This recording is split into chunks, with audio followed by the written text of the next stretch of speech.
Good afternoon, Husky fans. Thanks for tuning into the 10th episode of Husky Dash with your hosts at Nathan Mathisen and myself at 9_3/4. Today, we're going to be diving into the Huskies 2021 recruiting class. Sorry about that. The possibility of game cancellations and what might happen, as well as a discussion about the empty stadiums that the Pac-12 decided to go with up until January 1st. As a reminder, please feel free to drop a comment, a hello, a hot take of your own, a stupid, a great, a smart, a dumb opinion. Just drop those in chat, please. We'll make sure we get to those as well as our segments and that everyone has a voice on the show. First up, though, is dog snacks with news around the college football scene. LSU football instilled some self-imposed punishment and banned OBJ from their facilities for 2 years following a nearly 2-year-long investigation into booster payments being sent to the father of one of their football players.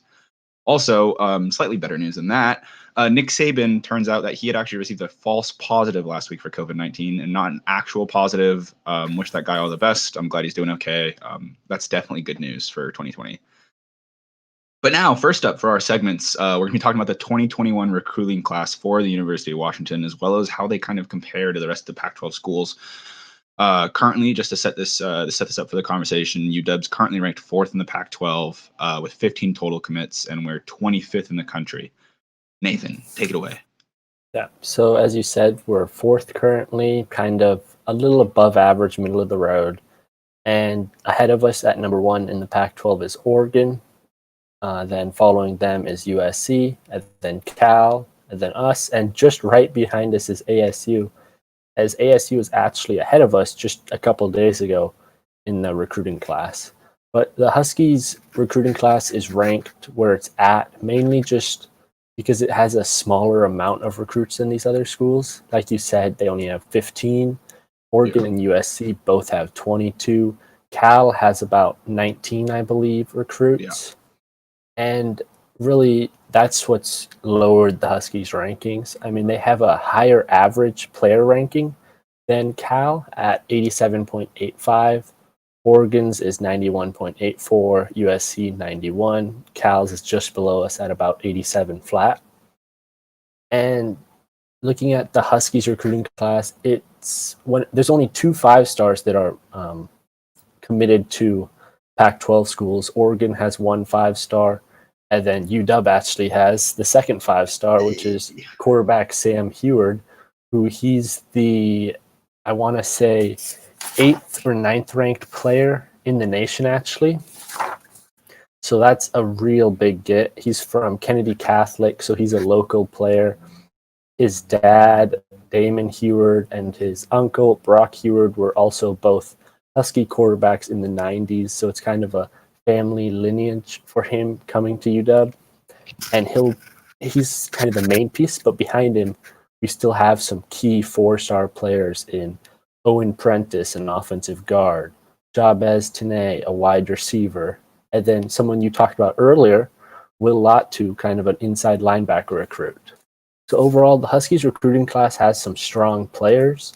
They're just not as deep, in my opinion, as an Oregon class or a USC class. Yeah, and that's where it all boils down to. I think UW maybe 3 weeks ago, actually, we had like less than 12, less than 10 recruits, but we still had the highest average recruiting class by rank in the Pac-12.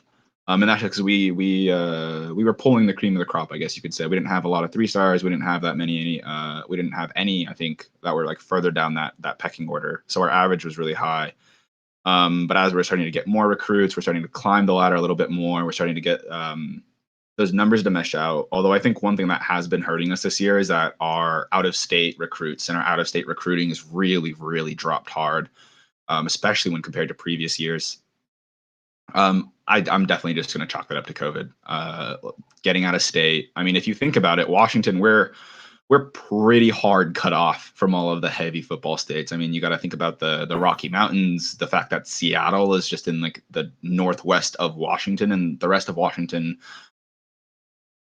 isn't the best. I mean, Eastern Washington is practically a desert. There's no way to get past that. And so getting some out-of-state recruiting is really hard when you just can't really get out of the state because of COVID restrictions. But aside from that, I think we have one of the actually, if not the best, well-rounded recruiting classes in the Pac-12. We're not heavy or that heavy on offense. We're not.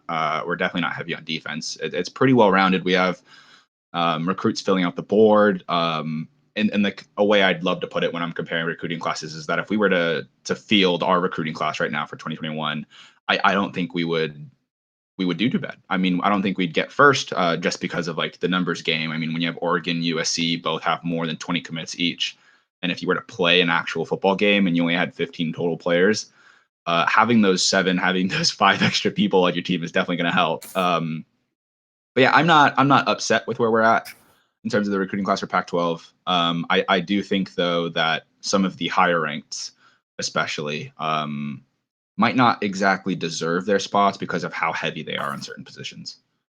I think that the recruiting class and the rankings in the Pac-12 are actually pretty good.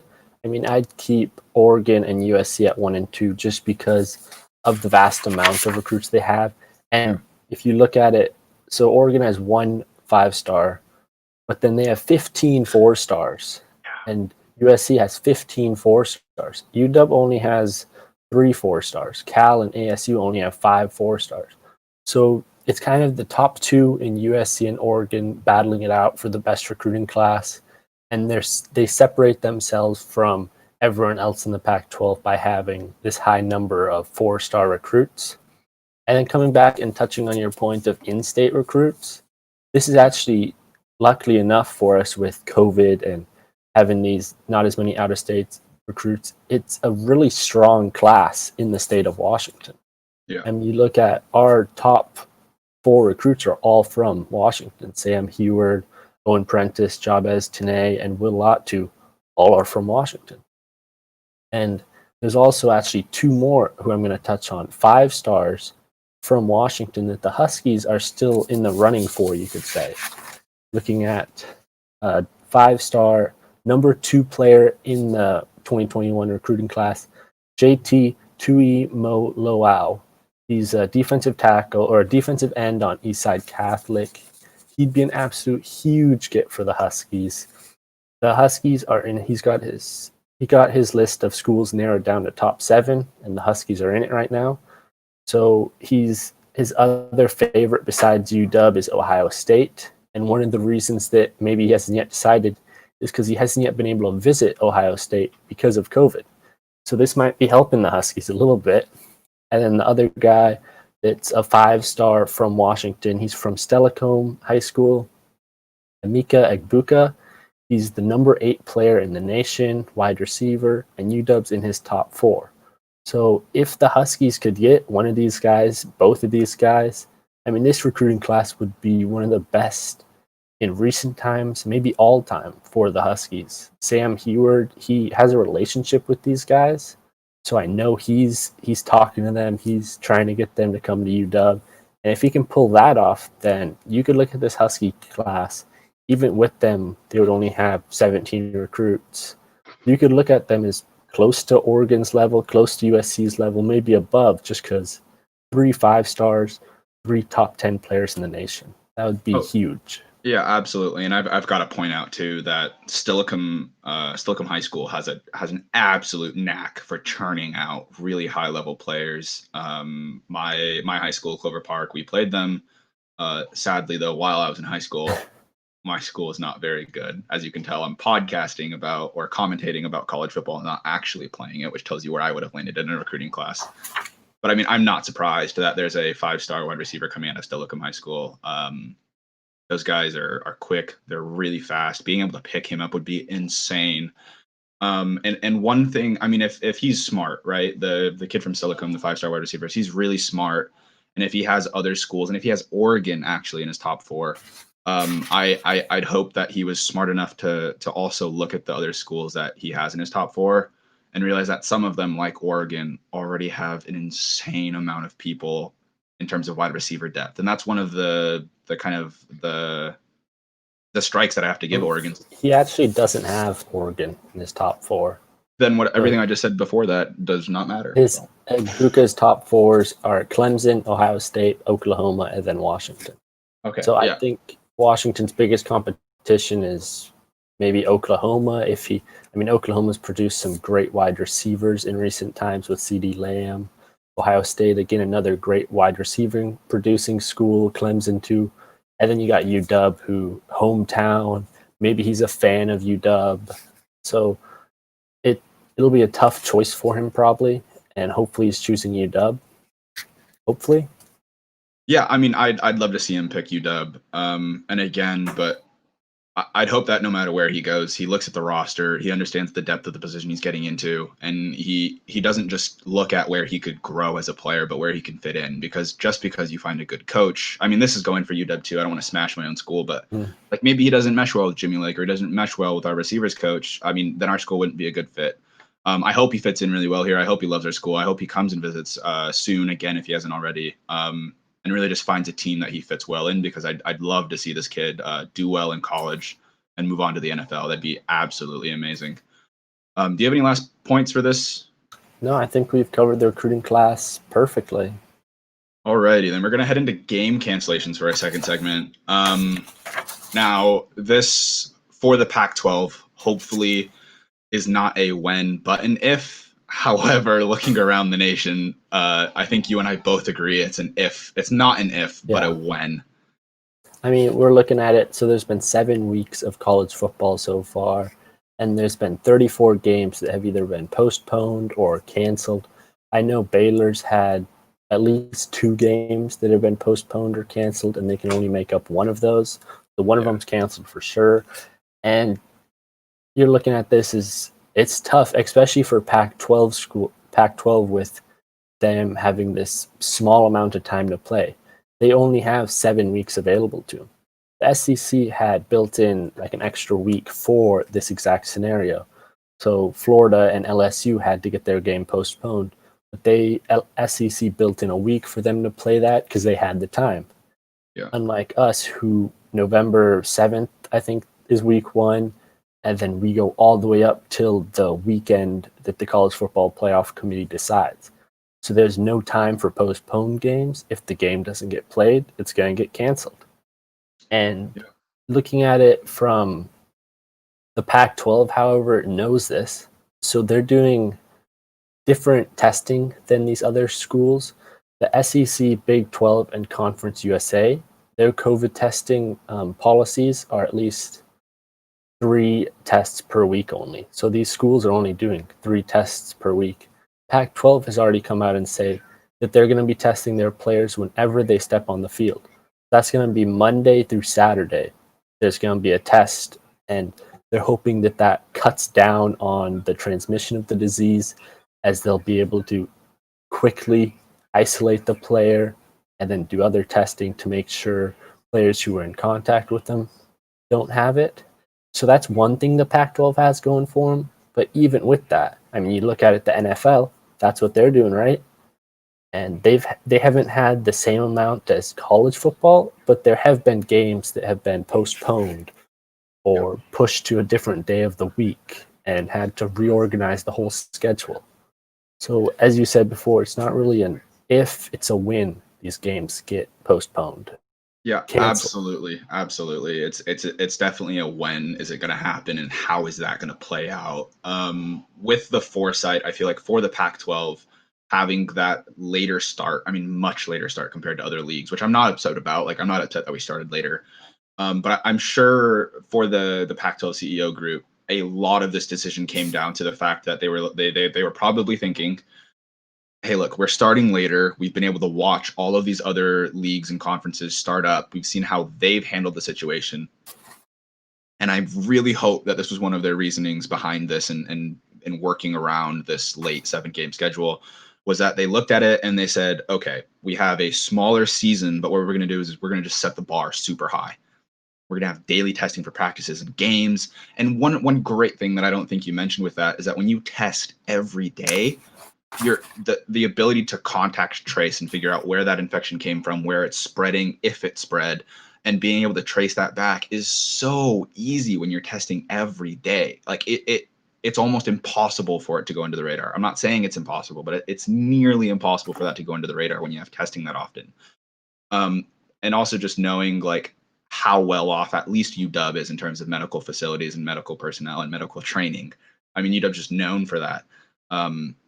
Having that in our back pocket as well, I think sets us up very well for the season if we were to see infections come.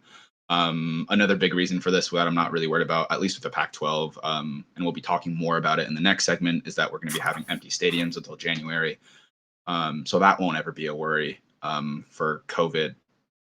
One thing that does worry me a little bit about the whole COVID situation with games possibly getting canceled is simply that everyone who tests positive, there's no set timeline for how long you have to quarantine. Yes, there's one if you're, in their words, if you've been exposed to some form of, and I quote, high risk contacts. That means you've definitely crossed paths with them at the same time in the same room. It was maybe someone inside of your skills team or your group on the practice field. Those are definitely high risk contacts. They just need the 2-week quarantine period and they can come back. The problem, though, and like you said, we've seen it in the NFL with these teams. I mean, these guys are playing for their livelihoods and their jobs, so that's how seriously they're taking their COVID health things. These are college athletes, many of whom maybe not that serious about the sport yet. And so what's worrying is that if you do test positive, the time that it takes for COVID to run its course through your body can be anywhere from 7 days up to and past 6 weeks. So it gets. Sorry, yeah, go ahead. No, you keep continuing. So that gets scary, especially when you think that the Pac-12 only has a 7-week schedule. Like, let's say 1, 2, maybe 5 people in the Pac-12 in total get it. Like, that's just a scary fact of the matter is that those 5 college students, I mean, these are very young people in the grand scheme of things. Those guys are out for their entire season, possibly. And so being very, very, very careful ahead of time. Game cancellations, I think, fall into being careful ahead of time. All of that pre-planning, pre-recognition, and making sure things don't escalate is where a lot of this is going to come down to, and why I think game cancellations are going to end up happening. I agree with you completely there. I mean, you and I both researched it, kind of trying to figure out their exact policies on testing positive, and we both didn't really find anything for how long, when they test positive, what exactly happens with this player. I mean, we saw if they test positive with a PCR test, I think it was, they then get an antigen test. It might be flip-flopped. I can't exactly remember. You had it right. Yeah, so they get tested then. And then what happens, though? Are they sent away from the team? Are they then taking tests daily? And if they don't test positive for 2 of those tests, are they able to come back? If they don't test positive for the next 5 days, are they able to come back? So it's really a question of the exact policies that the Pac-12 and these individual schools will be enforcing. And then looking to it, these canceled games, I mean, they'll have a huge effect, I feel, a canceled game. Because as we said, the season's so short. It's 7 weeks max. You look at it, imagine this, an Oregon team, they're coming into UW 5-0, and the Oregon UW game gets canceled. So then they go to the conference championship 5-0, and they win that. They're 6-0. They played 6 games. Is that going to get you into the college football playoffs? I mean, you only played 6 games to these other schools 10. So canceled games, I mean, we both agree that it's really plausible and really likely that they'll happen, and they'll have a huge effect, a huge negative effect for the entire conference. Yeah, and I mean, as you said, when you said UW Oregon game, like, you're not just ruining one school's chance of making it to the CFPs if your school gets like just bodied by the virus. Like, you're ruining 2 schools' chances of making it to the college football playoffs. And so it really comes down to making sure, if, like, let me just put it this way. If everybody in the Pac-12, I don't just mean athletes, if everybody in a Pac-12 school started wearing a mask, stopped going to parties, yes, I'm talking to you guys who are going to parties right now. If you started wearing masks, stopped sharing your jewels, stopped sharing your alcoholic drinks, stopped going to parties, we're smart about all of this, and we're like disinfecting things that were like high-touch surfaces, we would have been done with this months ago. There are countries in the world right now who no longer have COVID cases. Please let that sink in. there are countries in the world right now without COVID cases, and we're trying to figure out whether or not we can make it through a 7-week schedule of football games without having a single game canceled in the Pac-12. Like, that emotionally just blows and mentally does not compute for me how that's possible. But yeah, games are probably going to get canceled. It's for everybody's safety. If everyone was just smart, this wouldn't be a problem. I think that's about all I have to say for that. Yeah, I think we covered this topic great, and I think we're kind of transitioning into a topic that's similar along the lines of COVID affecting it. Yeah, and that's just the question about empty stadiums. Was it the right choice? Was it the wrong choice? What factored into that choice? But the fact of the matter comes down to is the Pac-12's ruled we're not having fans in the stadiums. That was their ruling. That's final. It's going till January, and they said as part of their decision that they won't be re-looking at the situation until January 1st rolls around. So I do not see a future where we get to watch any of these 7 games in person. I don't think that's necessarily a bad idea. Nathan, what do you think about this?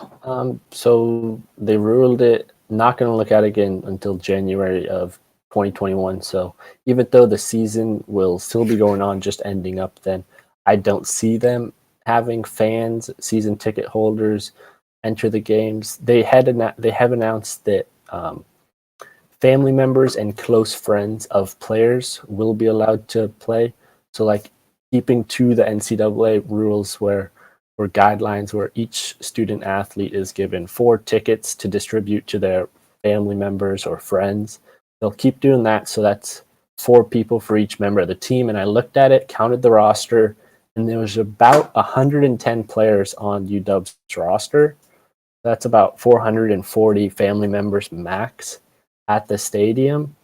And I look at it like, if you can put 440 family members, I think you could safely put fans and season ticket holders into the games. Looking at the UW Stadium, not any other schools, they could decide something else.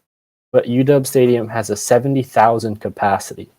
So the 440 family members is 0.6% of the stadium capacity. I mean, it's a huge open area. It's not a dome. It's an open stadium. I'm not saying put 25,000 people in it like Texas A&M did at their stadium, which is about 25% capacity for them. I'm saying I think the Huskies could safely start off slow, 1,000 fans at the first game. That's 1,000 fans capacity of 70,000. That's a minuscule amount. I feel they could easily be socially distanced from other people not in their group, and fans make an impact at these games. Fans fuel the energy of these players. All these guys have said who have played in these empty stadiums, it's really different. The Florida coach, after they lost to Texas A&M, said that the 25,000 fans had a huge impact on his team. So we know that fans make a difference. Fans bring the energy. Just having a small amount of fans, I think, could benefit the team. And I think it could safely be done. I mean, other colleges are doing it. The NFL is slowly starting to transition. I looked at it this upcoming week for the NFL. 7 of the 14 games will have fans. So it's slow transition, but if they really wanted fans, I think they could really put fans in there. I just think that they're going to play it safe. That's my thinking. I hope they play it safe. I mean, the only real stat I pulled out for this entire segment was a list of schools, a list of things that have happened already with the opposite of good fans. Just use a lot stronger and slightly more inappropriate word there. I mean, the SMU game, I talked about it earlier. Fans got kicked out before halftime. There was a Utah high school game. Fans got kicked out for not following protocols. The IUL League threatened to ban fans from attendance and possibly going so far as to cancel games because fans weren't listening to health guidelines. Clemson fans have been shown on TV not following COVID guidelines. And then it goes further than that, especially if you're starting to let fans back in. I mean, there are genuine, legitimate business owners and restaurants who have signs up in states around the Pac-12 that say if you wear a mask, you cannot come inside. Yes, you heard that. It was not if you're not wearing a mask, you can't come inside. They have genuine no mask entry policies. Like if you don't have a mask, you can go in. And it just, oh, it's so frustrating to see people just not listening to like the facts. And this isn't coming at you. I do think with a smaller amount of fans, it is possible. 1,000, I think, might be a really strong push as an entry level number, because you have to think about how many people can fit in through a door at one time. Well, we're not just get at that gate and scan your ticket, get in there, run into the stadium, pick whatever seat you want. There'd obviously be guidelines. They'd let in tickets maybe by the section of the seating, and it'd really be season ticket holders. I'd be talking about it, priority level. They'd get first dibs and make it kind of a special gift, a special privilege to be able to go to these games, so that these fans don't take advantage of it, like the fans at the games that you said, how Clemson, all these, where these stadiums are packed full almost. They're not full, but they look full on TV with 25,000 people in it. Make it a special occasion so that they don't take advantage of it. And if they get in trouble, then there can be a consequence. Make them not be able to have a season ticket or something, or just some sort of a punishment for these violations. And if they truly love the Washington Husky football and truly love watching it, then they can go wear a mask. They can sit down and cheer on their team socially distanced from everyone else. See, I wish I was still that optimistic about people, because 2017 Gallup poll came out showing that 56% of the country over 18 were college football fans. Not even just football fans, just college football fans. 56% of the country who were 18 and over were college football fans. How much do you think that number alone has risen? I think it's higher now. And how many of them do you think don't really care about COVID? How many people do you think maybe think COVID's fake, a hoax, not real, can't hurt you, maybe won't hurt you even if you do get it? And then it's just you're genuinely just throwing it up in the air, and you're saying, how much can we trust our fans? I'm not saying that Husky fans are the worst in the nation. I'm not saying they're the best in the nation. I'm not saying all of them are going to break the rules if they're allowed, and I'm not saying none of them are going to break the rules if they come in. I'm just saying that when it comes to health, especially when it comes to a disease we still don't know everything about, how much of that do you want to leave up to risk? You can get rid of the risk just immediately by saying no fans coming in, which is what they've done. Or you do a little toss up. You say, okay, I think this many people we can throw in and minimize the risk. Why not get rid of it completely? I think they went with the right choice by saying no fans at all during the season, because then you're not even gambling with risk at all. You're just saying there's no risk here because we're not letting anybody in the stadium. I think it also comes down to a couple of other reasons. I think that the Pac-12, oddly enough, said that this was a safety decision. I'm going to throw a hot take out there that's a little out of right field and say that this was a financial decision, because I think it is a lot cheaper to lose out on ticket money than it is to eventually pay a possible wrongful death lawsuit, to pay medical bills for somebody who got sick at your stadium, even if they were still following the health and safety guidelines. There's a ton of decisions to go into it. I think you and I could have ran through them and broken them down over the course of the entire 30-minute episode, if not longer, because a decision like this, like you said, it's really complicated. It's really tough. And it's not just a yes or no, a black or a white issue. Although I certainly make it seem like it is. There's a lot of questions. There's a lot of answering. There's a lot of unanswered questions as well. I do think that with some responsibility, like you said, having smaller numbers of fans slowly trickle their way in is possible. I mean, you see it at stores, you see it at other events where they're having staggered entries, so only X amount of people can come in this 15-minute block. I mean, you can have PPE, but then again, on the same side of it, you also have people, you have to have people working there to check these people out, making sure that their temps aren't high, making sure that they're following rules. I mean, then do you have food vendors? Do you not have food vendors? I mean, there's a lot of questions to answer. We certainly didn't answer all of them, but I hope we answered a lot of the important ones.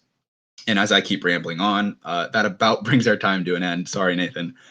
And that does, in fact, finish up all the time that we have for today.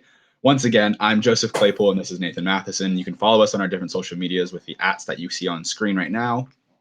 And again, we're just a small part of the Dashboards family. If you'd like to meet the rest of our crew, come check out our website, dashboards.tv, and our partners' website, sportspac12.com, where over there you can also read further into segments from our weekly episodes from all of the shows, many of which, at least all of which for our show, have been written by Nathan. Golf clap to you. If you'd like to revisit the best moments of today's episode, head over to our website where you can find clips, quips, tips, rips, terrible jokes, and as many full episodes as you can stand, all in one place, and as always, for free. Dashsports.tv is where it's at. We'll see you next week, but for now, this is Husky Dash signing off.